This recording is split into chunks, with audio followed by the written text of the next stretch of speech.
Hello there folks, my name is Poe, and welcome to my updated installation guide for the Blades of Ashina mod for Dark Souls 3. Let's get right into this. So, there's the next page, and this next page it has a lot of info here.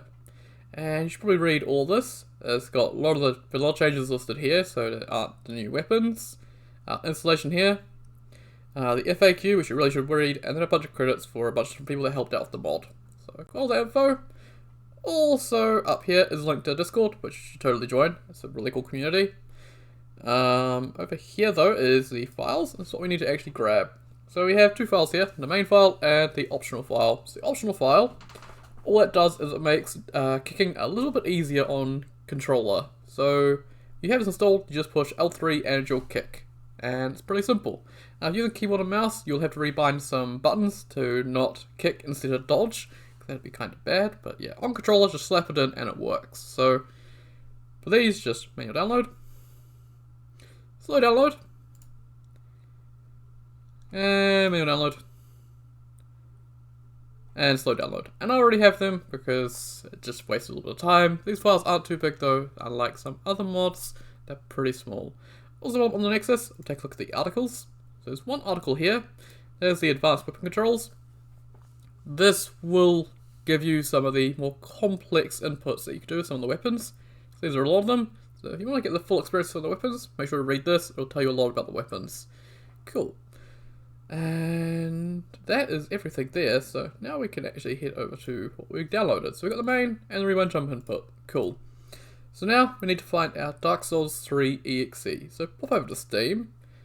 Right click on the game in your game folder. Go to Manage, and go to Browse Local Files.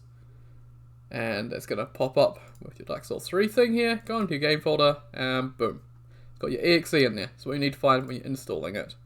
So I apparently already had one open, so I can actually close that one. And we can open up Tutorial, which is where our files are. I'm just going to move this over. Cool. So now we need to take the main file. Just need to open this up. And we just need to select all that, and then drag and drop that into your game folder. And it's going to take a little bit, doesn't take too long. As I said, not as big as other mods, thankfully. And cool. So that's in there, so you have a Blades of Ashina folder, a input 8, 2 hoodie patch files, and a mod engine. If you're missing any of them, then you've done something wrong. Next, we'll install the jump input thing, so open that up. And you can see it's got a BOA folder, so you just drag and drop that BOA folder.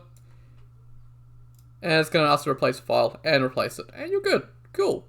So that is installed. So you can launch up the game now and it would be Blades of Ashina. We're just going to check some things in Mod Engine. So I'm going to maximize that. So first one here, block network access. If you want to play online or you wish to stream the game, this needs to be 0. Well, if you wish to stream the game on Discord, streaming with YouTube, Twitch, they don't require it. But if you're wanting to stream through Discord, it needs to be 0. My purpose is I set it to 0 just because it launches a little bit faster, but yeah. You should probably have it on 1 if you don't want to get banned. Use alternate save file. So if you if you don't want to get your risk your vanilla saves, just use this and your vanilla saves won't be touched. If you want to use a vanilla save, you can set that to 0 and use your vanilla saves, but make sure you delete your files before, or delete your saves before going back to vanilla, otherwise you will get banned. But I left it on 1 because I use an alternate save file. Lilith's parameters need to be on 1. Mod override needs to be on 1. Mod override needs to be /BOA. And we should be chained down here, chain hoodie patcher.ell. So if all that's good, you are good. Close, you can save that. And now we can actually launch up Dark Souls 3.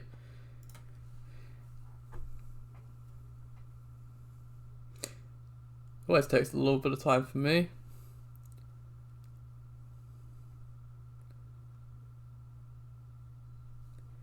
Always so slow for me.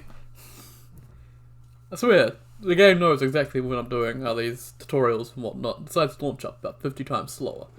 That or if I'm doing VFX stuff and then it's like, oh, it needs to be exceptionally slow. And so we should have a nice fancy menu. A couple of other things to check though while we're here. So start a new game.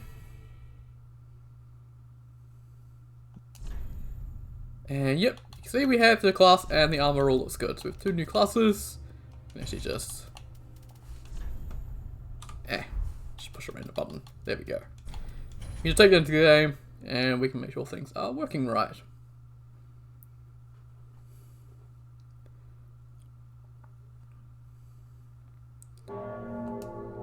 So, should have a nice, lovely Submarine move set, plus pushing L3 should get you a kick, which can't actually really show that off properly until I'm at an enemy. Come here, you.